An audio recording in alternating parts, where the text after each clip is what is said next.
Bismillahirrahmanirrahim. Assalamualaikum warahmatullahi wabarakatuh. Shalom, Om Swastiastu, Namo Buddhaya, dan salam kebajikan bagi kita semua.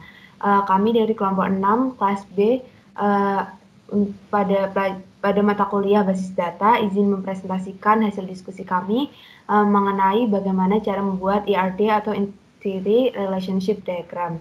Kepada yang terhormat, Bapak Panji Wisnu Wirawan, STMT, selaku dosen basis data pada kelas B.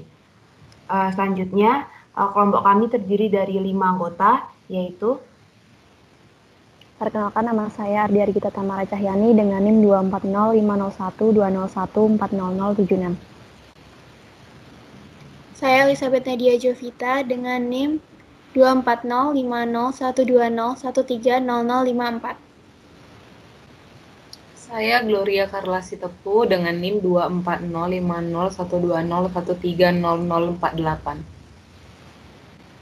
Saya Abdullah Nadia dengan NIM 24050120130066. Lalu ada saya yang terakhir, Wulan Ayuning Tias dengan NIM 24050120140156. Baik, untuk materi studi kasus yang akan dijelaskan oleh teman kami, Gloria. Silakan, Gloria. Untuk studi kasus, COVID-19 membawa banyak sekali dampak buruk ke seluruh dunia, termasuk negara Indonesia. Selain menyangkut dunia kesehatan, yang paling berdampak adalah dunia perekonomian. Penyebaran COVID-19 menyebabkan banyak keterbatasan aktivitas, sehingga banyak pekerja yang kehilangan pekerjaan karena di PHK. Oleh karena itu, pemerintah membuat kebijakan untuk memberikan bantuan kepada masyarakat yang kehilangan pekerjaan. Selanjutnya akan dilanjutkan oleh teman kami. Untuk selanjutnya yaitu mengenai entitas. Entitas sendiri yaitu adalah subjek dari studi kasus yang ada atau yang telah kami bawa. Nah, entitas sendiri merupakan langkah pertama yang harus kita ambil dalam membuat ERD atau Entity Relationship Diagram sendiri. Nah, bagaimana cara menentukan entitas sendiri? Nah, entitas sendiri dapat ditentukan dengan menentukan stakeholder yang ada pada studi kasus yang telah kami bawa. Pada studi kasus yang telah kami bawa yaitu mengenai bantuan yang diberikan oleh pemerintah kepada masyarakat yang terdampak oleh pandemi COVID-19. Nah, pada stakeholder studi kasus ini ada masyarakat, pemerintah, dan juga bantuan. Selanjutnya akan dijelaskan oleh teman kami. Relasi adalah hubungan yang terjadi pada suatu tabel dengan tabel lainnya yang mempresentasikan hubungan antara objek di dunia nyata dan berfungsi untuk mengatur operasi suatu database. Relasi dibagi menjadi dua, itu relasi one-to-one dan relasi one-to-many. Relasi one-to-one adalah relasi di mana setiap satu baris pada tabel 1 hanya berhubungan pada satu baris data di tabel 2. Sedangkan relasi one-to-many adalah relasi yang mana setiap baris di tabel pertama dapat dihubungkan dengan satu baris ataupun lebih dari tabel kedua. Relasi yang akan kami gunakan pada ERD kali ini adalah memberikan, menerima, dan menentukan. Selanjutnya akan kami lanjutkan teman kami. Baik, kardinalitas. Apa itu kardinalitas? Kardinalitas merupakan derajat yang menunjukkan jumlah maksimum entitas yang dapat berelasi dengan entitas pada himpunan entitas yang lain.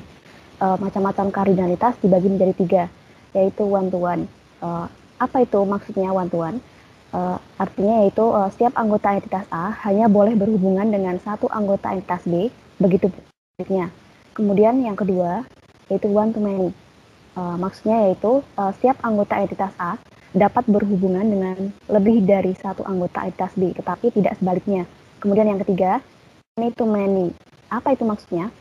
Many to many yaitu setiap anggota entitas A dapat berhubungan dengan banyak anggota entitas B dan sebaliknya. Kemudian pada kasus yang kelompok kami bahas, yaitu ada 3 kardinalitas, yaitu pemerintah dapat memberikan banyak bantuan. Kemudian yang kedua, setiap masyarakat dapat menerima bantuan. Dan yang ketiga, satu pemerintah pusat yang hanya dapat menentukan siapa saja masyarakat yang membutuhkan bantuan.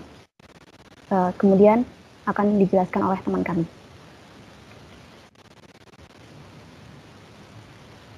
Selanjutnya itu ada atribut. Nah, atribut itu diwakili dengan bentuk oval. Atribut kunci yang pertama adalah karakteristik entitas yang unik dan berbeda. Yang kedua ada atribut multinilai. Atribut multinilai adalah atribut yang memiliki lebih dari satu nilai.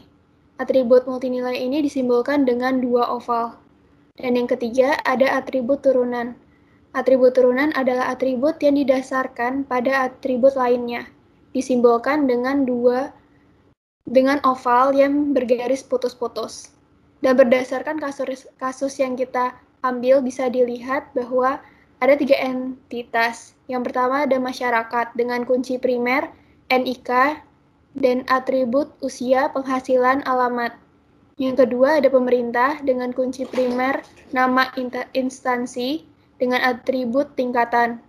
Dan yang ketiga, bantuan dengan kunci primer, jenis, dan atributnya, jumlah bantuan. Selanjutnya akan dijelaskan oleh teman kami.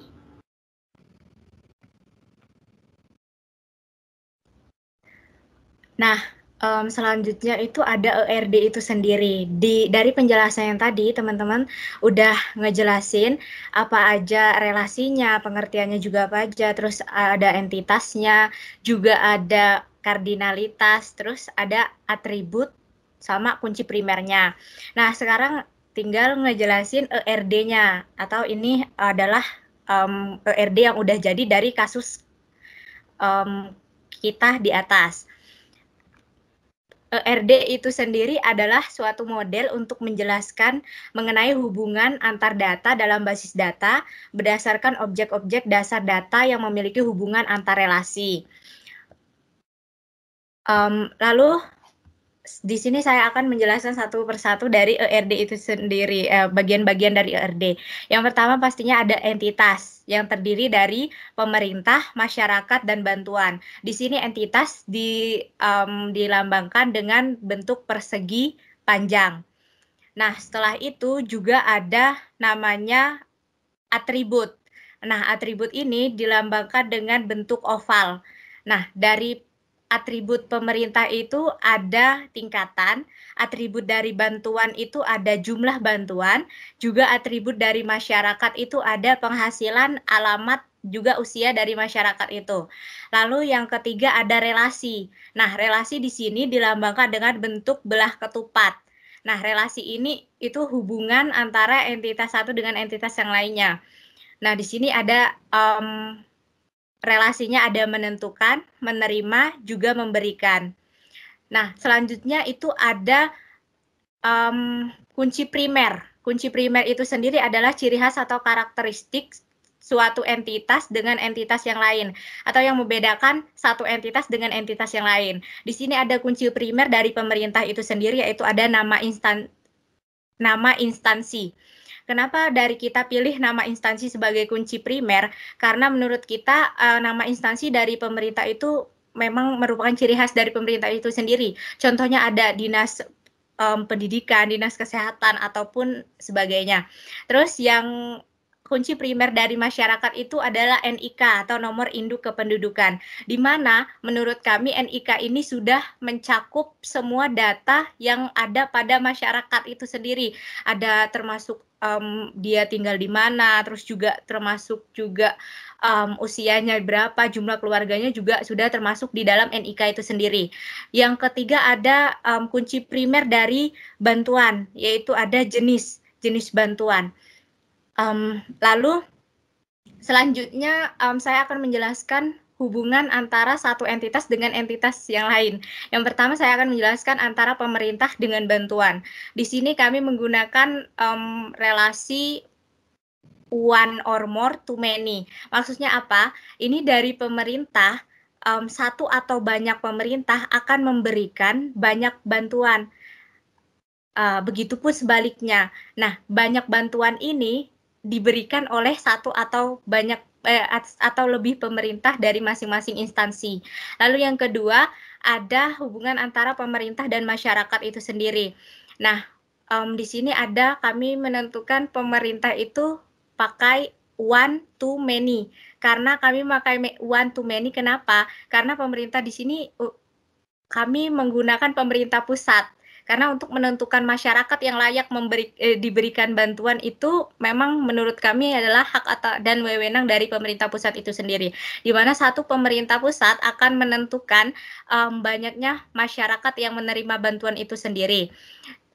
Juga sebaliknya, masyarakat yang menerima bantuan ditentukan oleh satu pemerintah pusat. Nah, ada yang ketiga yaitu hubungan antara bantuan dan masyarakat. Di sini satu bantuan akan diterima oleh satu masyarakat.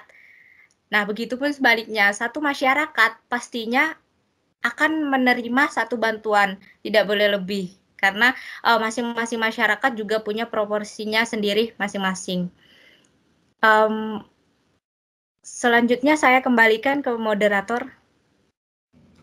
Baik, terima kasih atas penjelasan yang telah diberikan oleh teman-teman. Mohon maaf bila ada salah kata maupun salah perbuatan yang kami berikan pada presentasi kali ini. Terima kasih pula yang sudah menyaksikan presentasi kami dari kelompok 6. Wassalamualaikum warahmatullahi wabarakatuh.